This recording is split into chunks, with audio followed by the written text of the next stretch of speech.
Hanging out here with Tommy Sears out here on Horseshoe Island in Clay, New York. If you know the area, you know this place very well. And as you can see, that is not a complete car behind him. That is a brand new car. We're going to talk about a little bit about last year, a little bit about Super Dirt Week, what's going on with his son, and then we're going to record a second thing to show you what these new Gen 2 transmissions are like. He's going to show us how we shift it and all that stuff. Tommy, how's everybody? Good. How's it going, Doug? Good. How's the contracting business? Busy. That's good, right? Yes. Too busy?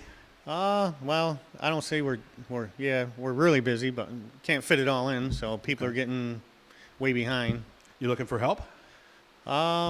Depends on what they know. Okay, all right. So if you're interested and you're in that business, get a hold of Tommy. And we want to thank Rudy Plumbing. 315-638-RUDY, easy to remember. Whether you got a new build or something's clogged up, sewers, drains, or a faucet, make sure to give them a call. And, of course, that emergency job. Water heaters and stuff like that, they never go at 2 in the afternoon, do they?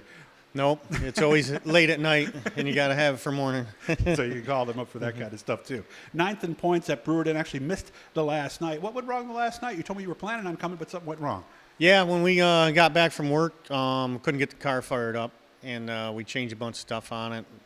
And by the time it got around 7 o'clock, and had to get my kid to the track, so just kind of gave up on it after that. But it ended up being the MSD box, crapped the bed, and we didn't have anything to put in it right here, so we don't have that spare stuff here. So to try to find something then, okay, we just couldn't get it done.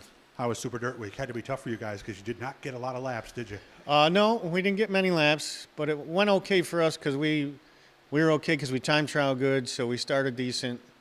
And the race on Sunday was, or Monday, I think it was. Yes, Monday, actually, yeah. But the race was really good. The track was nice, so the racing turned out good. Some of you were hanging around in 15th, but had a couple of flat tires. Wow. Yeah, we time trialed 16th, and that's about where we hung out all day. It was kind of weird. We didn't really go forward or backwards, and every now and then, well, the one flat tire was my fault, hit the inside wall. And then the other one, I don't know what happened, ran something over or something. Okay. So really, I would think experience and stuff in the book mattered at that point, didn't it, without the practice? Just having laps there from before is probably the biggest thing. Guys that went there for the first time probably it hurt them worse than anything. Okay. And I don't know if I want to give this away or not, so I'm going to ask it in a way that you can't. But you said it's very similar to another track as far as the setup goes. Yeah, for us, because we only run Brewerton, and we just basically go there with the same setup, just change gears, and we're usually pretty decent in time trial and our heat race and stuff. Okay. And feature time, it just gets slicked off more, and we have to make more adjustments. But we don't race enough so we get behind in that. Kind of makes sense, though, because one is tight, kind of like Brewerton. It's curved on the backstretch, so it's just a 5/8 mile Brewerton, basically. Yeah, it's pretty similar to me anyway, for me, so it works out okay for us. Okay. Brand new car. Tell me about it. Yeah, end of the year, Jerry Fay, Mullen Industrial, decided he wanted to keep going, and so we ended up buying a new car and getting all our stuff freshened up for the new season. So how much is new outside of the chassis, or is everything else just fresh? Just about everything's new except for the rear end itself, but we just rebuilt that. The rear end was new last year, so, and like I said, we only ran 14 races, so it's not too much on it for us. Did we move the old car down the road, or did we save that?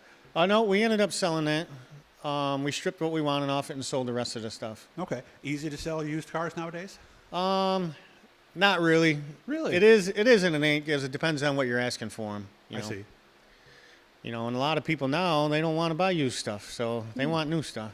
Well, does it matter as much? Because I know the cars flex. I always heard a big block kind of after a certain point just doesn't flex like it used to, right? I don't think that the older stuff matters as long as you have good stuff on it. Okay. To where you don't break, but if you keep using all the old parts is where you fall into breaking down and stuff, And I also heard like a car that might not be good for a big block because it has a lot of laps in it might be fine as a sportsman. Is that true? I don't think it matters in what you have for a car in a sportsman with the engine stuff. Mm-hmm. My son has had a big block car for the last 2 years, and we just put a sportsman in one of Timmer's old cars, and they've been fine. Okay. So he's now running a Troyer then? Yes, he's been running a Troyer for the last couple of years. And you told me that the Bicknell, there's only 2 options now, where it used to be a lot of tall cage, all that kind of stuff, right? Yeah, they basically just simplified it. So it's just you have a hard tail and a soft tail. So What's the difference? Honestly, I don't know. I just talked to the guy that builds them, and he suggests to go this way or this way, depending on where you're racing at. Who do you talk to? Randy Williamson up to Okay. Bicknell.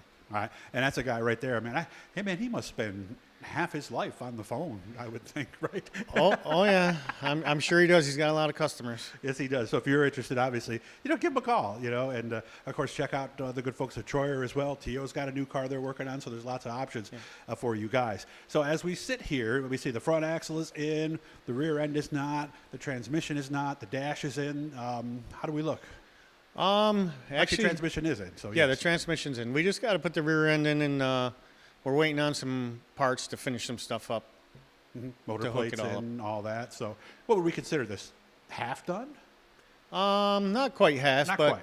but to get it done, it'd probably only be a few more nights to get it all done. Okay. To where we're waiting for the motor. Okay. What's next? Um, Rear end?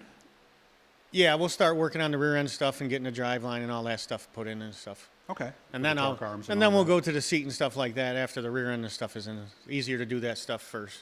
Okay. And then when do we anticipate firing it up?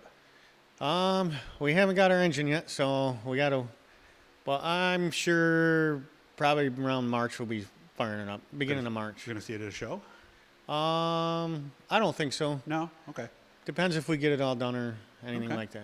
All right, so make sure to stick around. Wait a couple days. I got some old photos I'm going to put up. I've been going through some of those, so I'll put up some of those from back in the Doug's Dirt Diary days. But we're going to record another one to show you how these Gen 2 transmissions work. Tommy's going to shift it for us and show us that. So, again, make sure to like and subscribe. Leave a comment if you like. And, Tommy, as always, I appreciate your time, man. Thank you very much. Yeah, thank you, Doug. Like I said, I got to thank Jerry Fay, Mullen Industrial. They put this together. I wouldn't be racing right now, so I got to really shout out to them to keep going. Good job, man. I'll talk to you soon. All right, thanks.